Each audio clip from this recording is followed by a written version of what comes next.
ሰላምን ጥዕናን ንኩልኩም ተኸታተልተይ ይኹን እንዳበልኩ ናብ ናይ ልምዓንቲ መደበይ ክኣትው ኣብ ናይ ልምዓንቲ መደበይ ከምቲ ልሙድ ንዓኹም የምህር እዩ ኢለ ዝሓሰብክዎ መደብ ሒዘልኩም መፅእ ኣለኹ።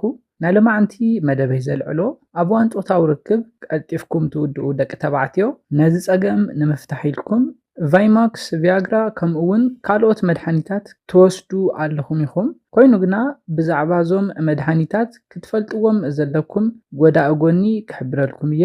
እስካብ ናይ መደበይ ፍፃመ ሓቢርኩም ፅንሑ። ነዚ ቻነል ሓደሽቲ ዝኾንኩም ሰብስክራይብ ብምግባርን ነታ ናይ ደውል ምልክት ብምንካእን ዝተፈላለዩ ናይ ፆታዊ ርክብ ናይ ጥዕና ከምኡ እውን ናይ ሓዳር ሂወት ኢንፎርሜሽን ትረኽብሉ ቻነል ስድራ ንክትኮኑ ብክብሪ ይሓትት። መደብና ናብ ብዙሓት በፂሑ ትምህርቲ ንክወስድሉ ላይክ ጌርኩም ጀምርዎ። ነዚ ኢለ ናብ መደበይ ክምለስ።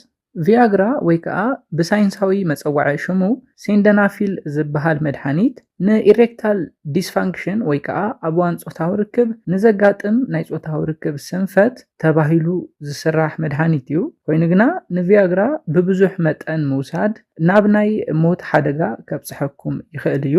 ስፔሻሊ ኣብ ሓደ መዓልቲ ብልዑል መጠን እንተወሲድናዮ ክቀትለና ይኽእል እዩ። ስለዝኾነ ክትወስዱ ዘለኩም መጠን ክትፈልጡ ኣለኩም። ኣብዚ መደበይ እውን ክሕብረልኩም እየ ፈለማ ቪያግራ ከመይ እዩ ዝሰርሕ ዝብል ነገር ክንርኢ። ኣብ መትለኹም ከባቢ ዘለው ነርቭታት ክነቃቅሑ እንከለው ናይ መትሎ ኤሬክት ምግባር ወይ ከዓ ደው ምባል የጋጥም እዩ። በዚ ድማ ኣብ መትለኹም ብዘለው ቅርፂ ሲሊንደር ብዘለዎም ናይ ስፖንጀል ክፍልታት ብዘለው ጭዋዳታት ኮርፖራ ካቫርኖሳ ብምባል ዝፍለጡ ጭዋዳታት ፍትሕ ይብሉ እዮም። ሽዑ ድማ ደም ናብ ውሽጢ ንክኣቱ ይኽእል እዩ። እዚ ድማ መትሎ ደው ንክብል ዝገብር እዩ። ኣብ ኢሬክታል ዲስፋንክሽን ወይ ከዓ ኣብ ናይ ፆታዊ ርክብ ስንፈት ግዜ ነርቭታትኩም ምስ ሓንጎልኩም ኣይረዳድኡን። እዚ ድማ ደም ናብ ኮርፖራ ካቫርኖሳ ብልክዕ ኣይፈስስን ማለት እዩ። ቪያግራ ድማ ንብለድ ሴላት ፍትሕ የብል እዩ። እዚ ድማ ደም ናብ መትለኹም ንክፈስስ ይገብር እዩ። እዚ ማለት ናይ ደምና ምዝውዋር የቕልጥፎ እዩ ማለት እዩ። በዚ ምክንያት ድማ መትሎ ደው ንክብልን ንውሕ ንዝበለ ግዜ ንክፀንሕን ይገብር እዩ። ነዚ ምስ ረኣና ድማ ቪያግራ ስራሕ ንምጅማር ክንደየናይ ግዜ ይወስደሉ ዝብል ነገር ክንርኢ። ቪያግራ ምስ ወሰድኩም ካብ 30 እስካብ 60 ደቂቕ ውሽጢ ምስራሕ ይጅምር እዩ። ኮይኑ ግና ኣብ ሓደ ሰባት እስካብ 2 ሰዓት ዝወስደሉ ኣጋጣሚታት ኣሎ። ቪያግራ ንበይኑ ኣይሰርሕን። ቪያግራ ንክሰርሕ ሕዚ እውን ናብ ናይ ፆታዊ ርክብ ስምዒት ክትኣትወለኩም ማለት እዩ። ክትዝናነዩን ማቻ ክስምዐኩም እንከሎን ቪያግራ ቀልጢፉ ንክሰርሕ ዝሕግዞ እዩ።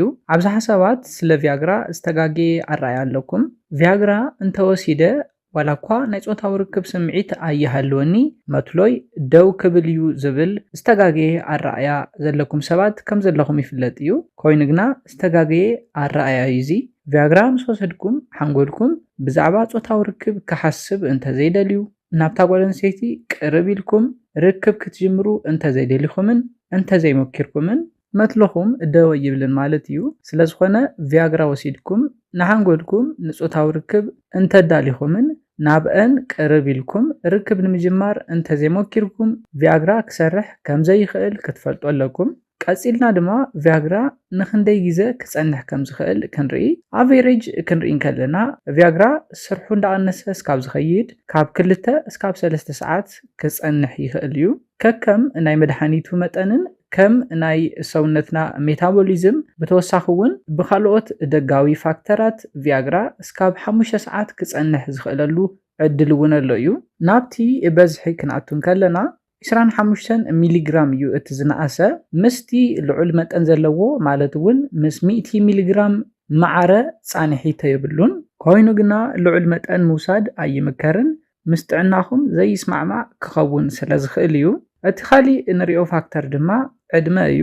ዕድመ እንዳወሰኸ ብዝኸደ ቁፅሪ ናይ ሜታቦሊዝም ቅልጣፈ እንዳቀነሰ ይኸይድ እዩ። ስለዝኾነ ናይ ቪያግራ ፃንሒት ሓደ ብትወስድዎ መጠን እቲ ካልኣይ ድማ ብዘለኩም ዕድመ ፃንሒቱ ክፈላለ ይኽእል እዩ። እቲ ሳልሳይ እንሪኦ ፋክተር ድማ ኣመጋግባኹም እዩ።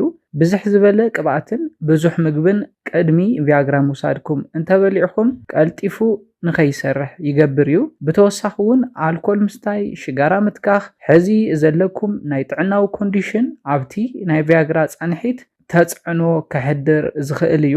ስለዝኾነ ካብ ሰብ ናብ ሰብ ቪያግራ ዘለዎ ጻንሒት ከም ዝፈላለ ክትፈልጡ ኣለኩም። እነዘን ነገራት ምስ ረኣና ክትወስድዎ ዘለኩም ጥንቃቐታት ክንርኢ። ኣብ ውሽጢ 24 ሰዓት ካብ 100 ሚሊግራም ንላዕሊ መጠን ቪያግራ ብፍጹም ክትወስዱ የብልኩምን። ካብ 100 ሚሊግራም ንላዕሊ መጠን ቪያግራ እንተወሲድኩም ኣብ ሰውነትኩም ዘጋጥም ሓደገኛ ነገር ኣሎ። እዚ ድማ እስካብ ሞት ከብፅሐኩም ይኽእል እዩ። ልዑል ዝኾነ ናይ ርእሲ ሕማም፣ ናይ ድፊት ደም መቕናስ ከስዕበልኩም ይኽእል እዩ። ናብ ዓርስኩም ምስሓት እውን ከብፅሐኩም ይኽእል እዩ። ብተወሳኺ እውን ፕሪኣፕሲን ከስዕበልኩም ይኽእል እዩ። ፕሪኣፕሲን ማለት ልዕሊ 4 ሰዓት ዝጸንሕ ዘሳቒ ናይ መትሎ ደው ምባል እዩ። ስለዝኾነ ልዕሊ 100 ሚሊግራም ኣብ ውሽጢ 24 ሰዓት እንተወሲድኩም ሓደ ሞት፣ ካልኣይ ድማ ዓርስኻ ምስሓት፣ ሳልሳይ ድማ ዘሳቒ ናይ መትሎ ደው ምባል ከስዕበልኩም ይኽእል እዩ። ስለዝኾነ ብጣዕሚ ከቢድ ምዃኑ ብምፍላጥ በጃኹም ልዕሊ 100 ሚሊግራም ኣብ ውሽጢ 24 ሰዓት ክትወስዱ የብልኩምን። ዶክተር ካብ ዝፈቐደልኩም መጠን ንላዕሊ ክትወስዱ የብልኩምን።